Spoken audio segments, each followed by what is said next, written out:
And another thing that I thought was really interesting over the weekend that happened is Tate Martell decided to opt out.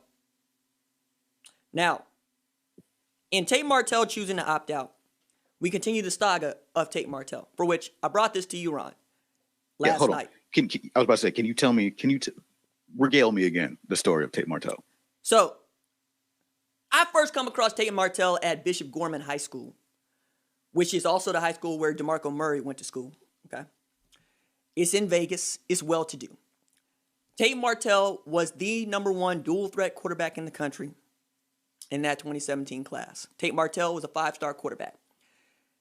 He decided that he was going to commit to Texas A&M for God knows what reason, when Urban Meyer reached down from on high in Columbus and tapped him. And that was for the best because Tate Martell is a basketball on grass quarterback. Okay, that's who he is. He's Alex Smith without the accuracy. So when he was tapped to be the dude, everybody thought that that's what it was going to be. But damn, then Tom Herman takes a job at Houston, right? And you got to go from one coordinator to another, and you get this dude named Ryan Day who's going to actually prioritize vertical passing. And guess what Tate Martell does not do well? I imagine if you say that he's Alex Smith without the accuracy, probably didn't do too well. Yeah. And at the time that he thought he was going to be the heir apparent, not unlike Austin Kendall thought he was going to be the heir apparent last year, Justin Fields announced he's going into the transfer portal from Georgia because he ain't go to Georgia to be no up back on no fake punts in the SEC championship game. That ain't what he was there to do.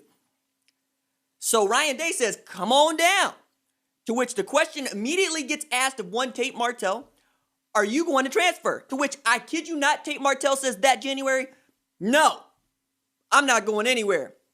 Everybody knows that this offense is really difficult to pick up. You're not going to be able to pick it up in one spring. Ask Dwayne how that went. A couple months later, you know what happens? Please tell me. Tate Martell goes into the transfer portal. Comes out at who? Miami. Who? Miami. And, you know, Miami is all kinds of fired up because they had N'Kosa Perry calling plays back there, and don't nobody want N'Kosa Perry calling plays back there.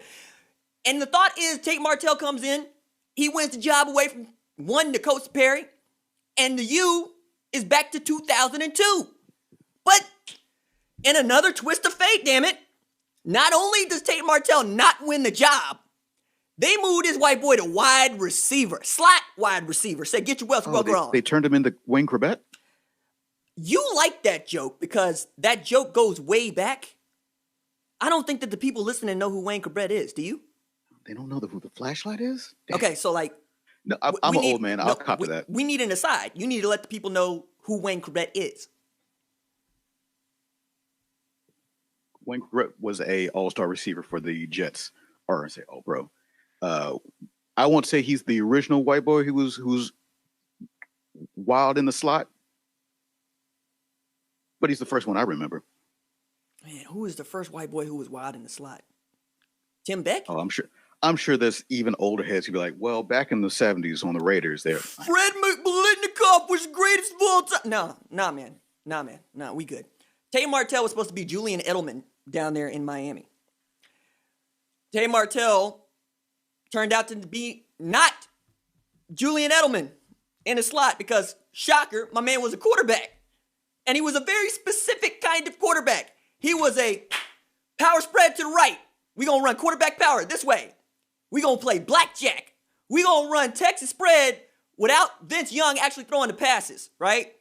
That's what we're going to do. We're going to run modified wing T principles out of a shotgun set. That's who Tate Martell was. That ain't the kind of offense that Dan Enos wanted to run. Dan Enos gets fired. They bring in Rhett Lashley. You know what Rhett Lashley wants to do with a football? He want to run it, and he want to chuck it deep. He want to run it, and then he want to chuck it deep again. You know why? Because Rhett Lashley came out the Gus Malzahn tree. You know what Gus Malzahn does? Run it and chuck it deep. There are two routes in a Gus Malzahn offense. Okay? Deep and deeper. That is what this man wants to do. That's why De'Aaron King is back there, because it turns out De'Aaron King is 3 times the quarterback that Tate Martell was. Same De'Aaron King that Gary Patterson recruited to play slot and punt return at Texas Christian as the world turns, as you see. So Tate Martell chooses to opt out this year, not because of the COVID, but because my man was suspended for one game against the University of Alabama, Birmingham. So in being suspended for that one game against the University of Alabama, Birmingham, who ain't even had no football program 2 years ago, you decide you're going to opt out. I didn't come here to play no suspension. You guys look like you didn't come to play football either. Look, I'm just going to go ahead and throw this out there. Where in the world does Tate Martell go from here? Because he's already said, I'm not transferring from Miami once. I don't think he's going to say it again. And with, the transfer portal getting ready to explode come January, there's going to be lots of five-star quarterbacks that were once five-star quarterbacks into the transfer portal. You know who else was a five-star quarterback in the transfer portal? Kyle friggin' Allen. He wasn't very good, though, was he? He wasn't very good. I wonder how many dudes have played for 3 different schools as quarterbacks or something of the sort. And the most recent one I can actually think of is Blake Barnett. You remember Blake Barnett? I don't. Didn't Baker also play for 3 different schools? 2. 2. Tech and OU. Yeah. Now, Blake Sims went from Alabama to Arizona State to South Florida. And then I had to remember that Jacob Coker played for 2 different national champion caliber football teams, won titles in 2 different conferences, and then, kind of lucked into leading one of the better Alabama teams that we had seen in recent memory. So it's becoming a little bit more common for dudes to play for 2 different schools, like Chase Bryce transferred from Clemson to Duke so that he could, be a starting quarterback somewhere. But I don't know where Tate Martell might go, because it ain't like Tate Martell, 1, has a skill set that you can't replace, and 2, he's going to come with some baggage. So right, he's already proven that he's not a quarterback that is as good as your number 1. Even if he was to stay as a quarterback at Miami, he would be QB2, QB3, maybe even further down the ladder. And with the way that the transfer rules have been used lately, there's just going to be a whole bunch of QB2s that are going to be going someplace else, on top of the fact that there's going to be a backlog of blue chip 4-star, 3-stars coming into the university. So I'm super intrigued to see where he goes, because as we were talking about this later, as we throwing some text back and forth,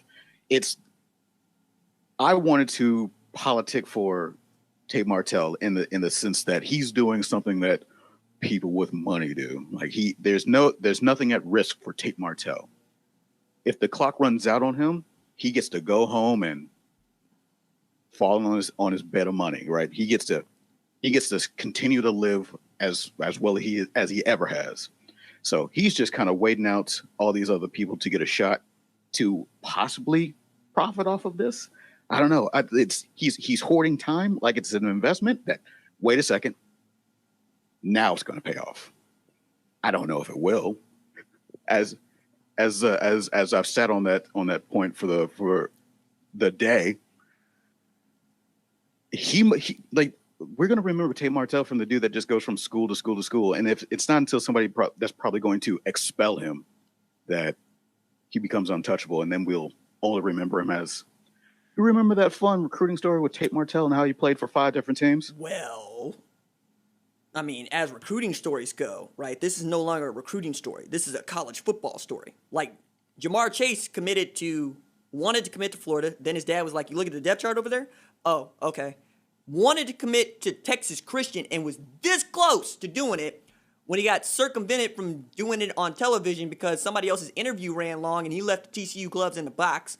Momentarily committed to Kansas when David Beatty was running Kansas, and ends up at LSU where he wins a Biletnikoff Award, opts out because he's going to be the number 1 wide receiver, taken in this upcoming 2021 NFL draft. So that's a recruiting story. Zach Evans playing games with everybody, from Georgia to Texas A&M to Oklahoma to LSU, and eventually ended up at Texas Christian. That's a recruiting story.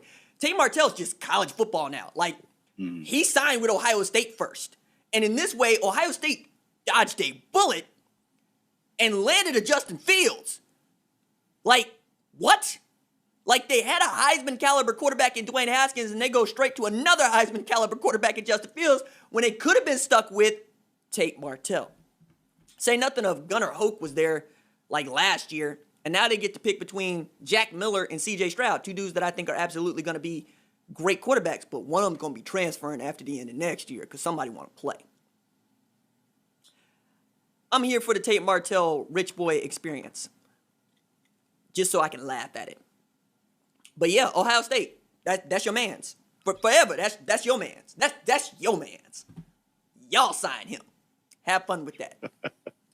All right, come back. I want to talk a little bit about SEC West, SEC East. First, I want to do a read because, it's that time of year. The Halloween season is on us. Remember that the folks at Ghouls and Poltergeist Products love this time of year as much as you do because they love to haunt you with exorbitant prices to make you exorcise your wallet and howl in horror at the receipt. And you love Halloween because you get an actual socially acceptable reason to terrify children until they wet their pants in your basement haunted house.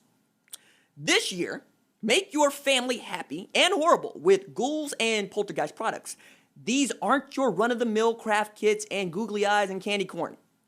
These kits of Ghouls and Poltergeist Products make learning to sew fake eyeballs and severed heads into activities the whole family can repulsively enjoy. Give them the gift that terrifies at Ghouls and Poltergeist Products this Halloween. Use the promo code Happy Halloween Haters Trick or Treat Smell My Feet at checkout at Ghouls and Poltergeist Products are horrible.com. At checkout, save an extra 15% if you use the promo code Happy Halloween Haters Trick or Treat Smell My Feet. No refunds, some leet spellings and random capitalization to the promo code may apply.